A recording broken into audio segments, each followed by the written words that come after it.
National Weather Service in Sterling, Virginia has issued a severe thunderstorm warning for northwestern Montgomery County in central Maryland, southeastern Frederick County in north-central Maryland, northeastern Loudoun County in northern Virginia until 8 p.m.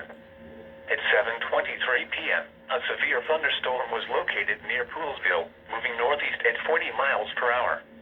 Hazard, 60 miles per hour wind gusts. Source, radar indicated. Impact, damaging winds will cause some trees and large branches to fall.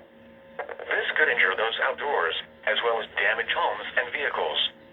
Roadways may become blocked by downed trees. Localized power outages are possible. Unsecured light objects may become projectiles.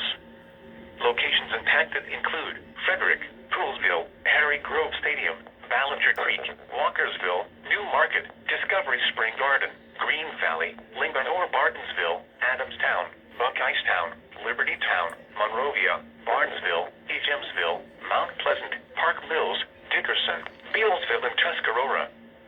For your protection, move to an interior room on the lowest floor of a building.